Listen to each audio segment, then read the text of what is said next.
and welcome to both of you. As the Chairman has said, you've got a long day and a long day tomorrow coming up, and I'm sure a number of these questions will be repeated in one form or another. So we thank you for your endurance and your willingness to share with us your thoughts on all of this. I'd like to, first of all, pick up on something Senator Lugar has begun. I think it's very important to making these assessments to look at the broader context, what we're dealing with. And one of the reasons I was a couple minutes late getting over here is in the midst of trying to deal with the housing piece of legislation. You've got some 8,000 people a day in this country that are entering into foreclosure on their homes. Put it, the numbers on inflation, unemployment rates, all of these factors which are contributing to a lot of people's concerns about generally where things are heading.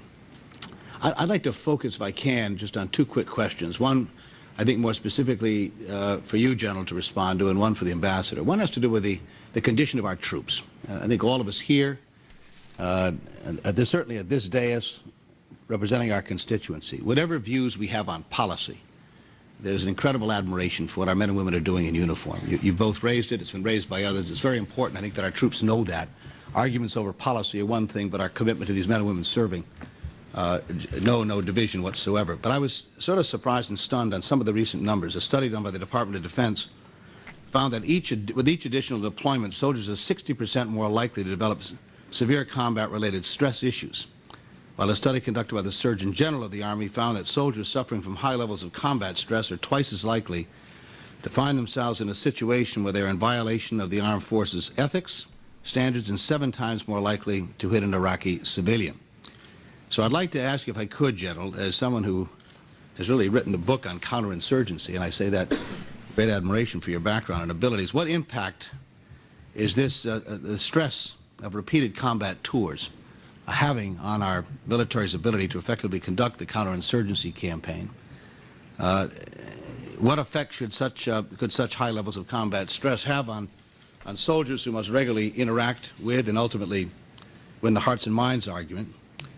Both the Army Chief of Staff, General George Casey, and Chairman of the Joint Chiefs of Staff, Admiral Mullen, have both raised serious concerns about our armed forces' capability to react to emerging threats, going to the point Senator Lugar raised about other contingencies where our forces may be called upon. I'll just quote for you, which I'm sure you're aware of, General Cody's comments at a recent hearing before the Armed Services Committee where we were this morning.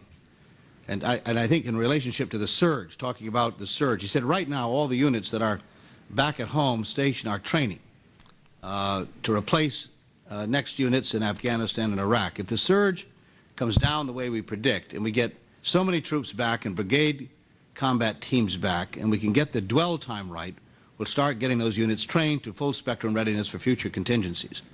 I don't know what those future contingencies are, he went on to say, but I know that this nation and this joint force needs to have a division-ready brigade, an airborne brigade ready for full spectrum operations, a heavy brigade combat team ready for full spectrum operations, and a striker brigade combat team ready for full spectrum operations.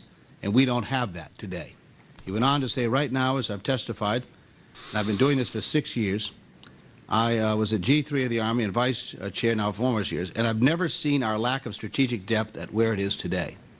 Now, if we're talking about continuing our forces there, adding to the stress and the assessments being done by the Surgeon General and the Defense Department's own study, in a light of these other issues you're dealing with, obviously, on the ground in Iraq, what additional pressures are we placing on these men and women serving?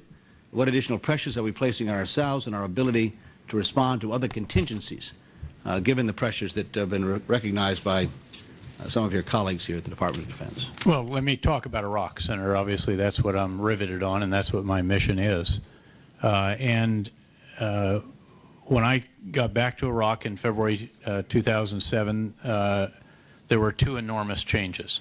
The first was the damage done to Iraq by ethno-sectarian violence, as I mentioned, the fabric of society torn. The second, how much more our troopers understand what it is that we are trying to do in this very complex endeavor that is counterinsurgency operations. By the way, counterinsurgency operations require full spectrum operations.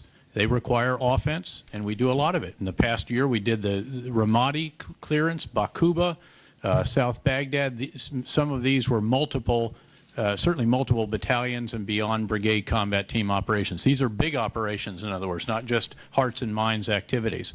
Certainly it involves force protection, some defense, and it involves stability and support operations, which a lot tend to associate with counterinsurgency once the security situation reaches that point.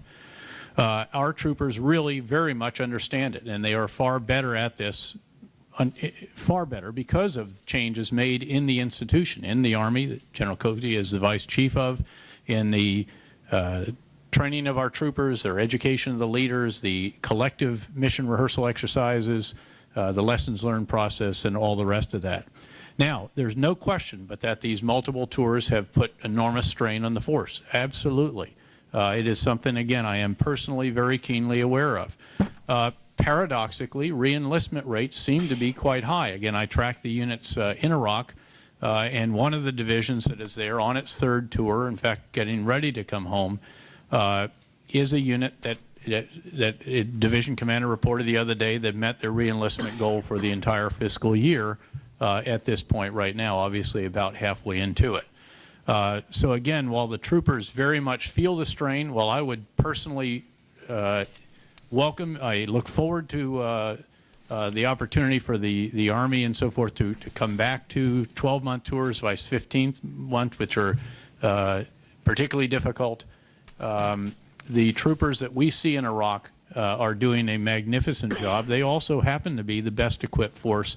They are vastly better equipped than we were when I was a division commander and we went through the berm, flew over the berm in the fight to Baghdad. And I can give you case after case after case of equipment that places our forces in an absolutely unique position in the world now. And we monitored this when we saw another country starting to do some operations recently in that area and recognized the vast differences between our situational awareness, intelligence, surveillance, and reconnaissance assets, the satellite communications, the fusion of conventional special forces and special mission units, and all the rest of that. It is vastly better than we were in the beginning. And again, our troopers do an extraordinarily good job despite the enormous strain that clearly they and their families have experienced over the course of the last number of years. Well, I thank you for that answer. I'm still deeply concerned about these reports on stress levels and so forth that are mounting up. And so I share that. Again, as I stated, and that is a factor in my recommendations. And again, I have, you know, personal experience with it. I know you do. I didn't get to the question, Ambassador Crocker, just about these militias.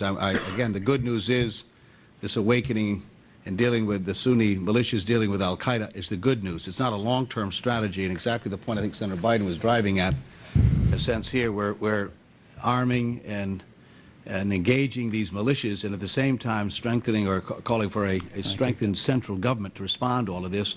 How you turn that around, it seems to me, when you're counting on these militias and then trying to integrate them is going to raise some huge issues. Senator, let me take that one if I could, because there's a few misconceptions. We don't arm any of these sons of Iraq. They are tribal members to begin with. Every Iraqi is allowed an AK-47 in his own house by law, and they are more than heavily enough armed.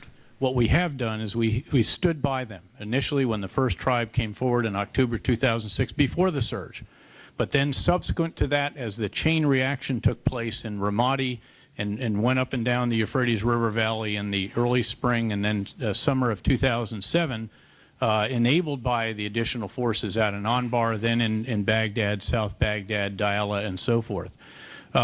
These individuals have decided to reject the extremist ideology of al-Qaeda, their oppressive practices, and the indiscriminate violence that they visited on all communities in Iraq, not just Shia, but Sunni Arab communities as well. And that's a hugely significant shift. It's a seismic shift in the Sunni Arab world, and one that we hope to see extend even farther. But we're paying them, of course. Well, sir, they started out volunteering, and they did volunteer for a long time, and we said, you know, we did the math. And the math is $16 million a month that we pay them with SERP, and now, as I mentioned, the Iraqis are giving $300 million in SERP, or how many tens of millions of loss of vehicles or loss of priceless lives. And I think that was the best investment that we've made in Iraq. And now we are transitioning them. As I mentioned, over 21,000 transitioned to Iraqi security forces or other positions, and slowly but surely, not easily, nothing in Iraq is easy. Thank you.